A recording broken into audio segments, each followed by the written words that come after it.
Yeah, I like cats. I just got a preference for dogs now, that's all. I mean, it's alright to be a cat person. They're smart, independent. You ain't got to pick up their shit in one of them soppy black carrier bags.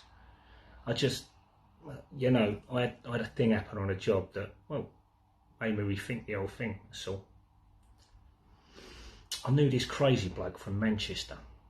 He used to work in the kitchen with me in the Nick. He was a pretty good chef if he wasn't robbing armoured cars. So I finish my stint and I get out. This guy is on the front cover of Gourmet fucking magazine. So I get in touch with him.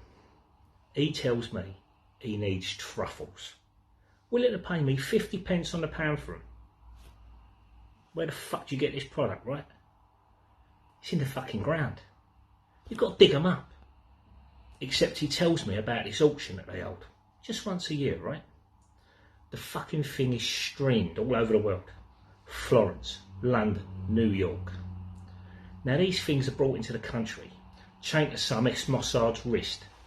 Proper high security. But the guy that runs the auction decides he's going to cut costs. He puts them in a regular old storage unit, right here in the middle of town. Now, I case this place. There's only one guard on night shift, and this poor bastard humps mail all day for the post office. So he's out like a light as soon as the geezer before him takes off for the night. But I can't for the life of me figure out what unit these truffles are in.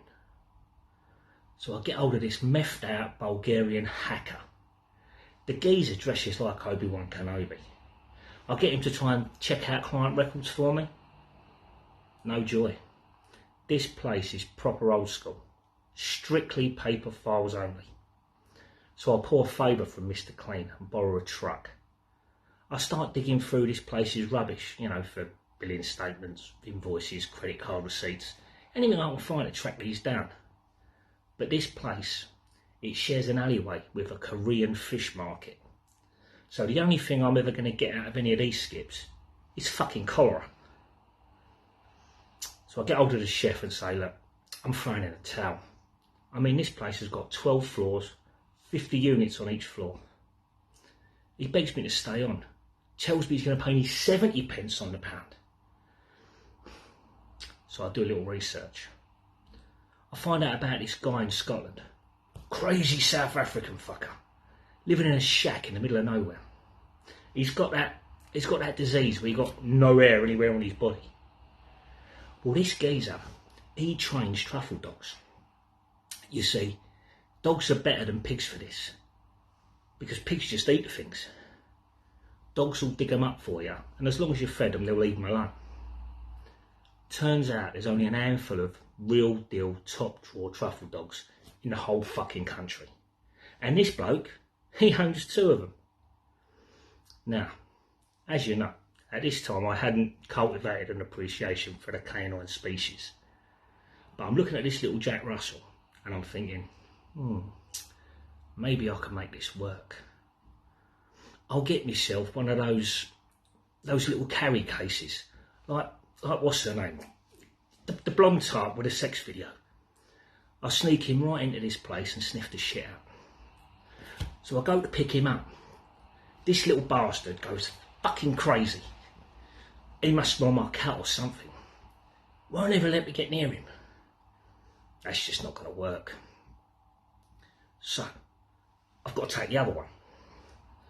Now, he keeps the other one, the second one, in this big ass fucking cage that he's built out the back of his house. Because he says, it ain't ice broken yet.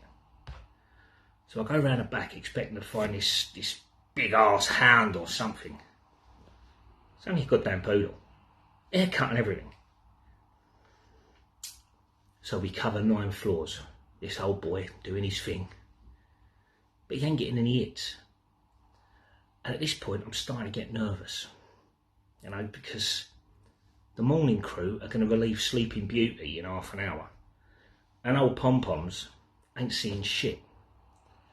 And just when I'm starting to think I've got Condia, there it is. The goddamn truffle motherload. Come on! So So I give Pom-Poms his little reward, and I start loading these things into the hall. And there he is, Sleeping Beauty. I don't know what must have happened to this guy at the post office that day, but the way he's looking at me, I could just tell he's getting ready to put me down. I mean, I can do a stretch, that's fine. But the prospect of getting shot over a bunch of mushrooms, yeah, that's just not sitting right with me. So I start praying to God, and the damnedest thing happens. I mean, if I'd have pulled out 245s, this guy wouldn't have thought twice about peeling my scalp back. But right then and there, this mailman, he sees the dog, and he turns and he's gone like the wind. My life, man. I took the old boy straight to the groomers, dropped £200 to get his pom-pom fluffed. I've been a dog lover ever since.